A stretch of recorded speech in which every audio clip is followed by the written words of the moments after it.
Canada Post says it's laid out its final offers to the union representing 55,000 workers. The institution says it lost nearly $1.3 billion last year. CTV National News reporter Jeremie Charron joins us for more on this. So good morning, Jeremie. What's the latest on these Canada Post negotiations? Yeah, well, Kent, the negotiations are back on, but the two sides appear to still be quite far apart. It's not looking good. As you just touched on, Canada Post has put forward what it calls its final offer, and the union says Canada Post is not negotiating, that Canada Post is rather playing hardball. That latest offer from Canada Post includes things like a $1,000 signing bonus for urban employees, $500 for rural employees. It does include a 14% wage hike over 4 years. That's a cumulative wage hike.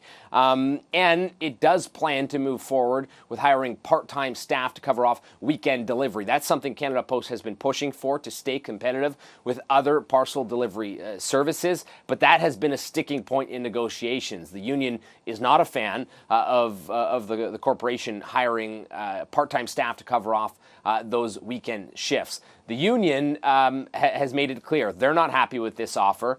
They're not happy with the fact that the wage hike has remained unchanged and that the company continues to not make changes to its plan to move forward with part-time staff to cover off weekends. The other big sticking point here is dynamic routing. This is a system that the corporation is looking to move forward with, which would optimize routing based on demand, but it would mean that for some drivers and delivery workers that their routes could change on a daily basis. Again, this is something the union is not a fan of. And so as it stands, the two sides are still seemingly quite far apart at the bargaining table still, though.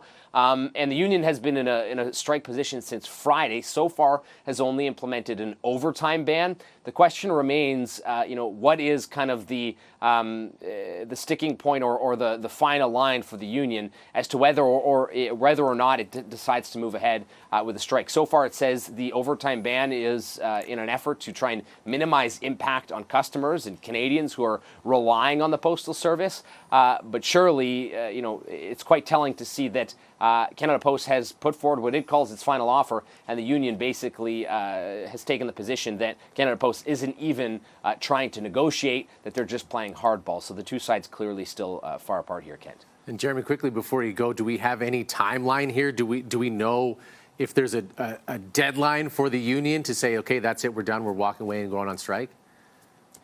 There's no set timeline or deadline. That's kind of the big question right now, is how much longer can this go on? We had a federal mediator come forward with a report and some recommendations. Canada Post was a fan of a lot of those recommendations and has implemented those. But the union has continued to take a hard stance that they feel as though the employer has not made enough concessions, has not been willing to make enough changes. While, as you've touched on, Canada Post has been clear, it lost over $1 billion in operating costs alone last year, had to take out a federal loan to cover operating costs this year. And so the company is not in a good financial position. It kind of remains to be seen here how hard of a stance the union takes and whether or not we see another strike, which I think many Canadians are hoping we can avoid. Okay, we're tracking closely. Jeremie, thank you.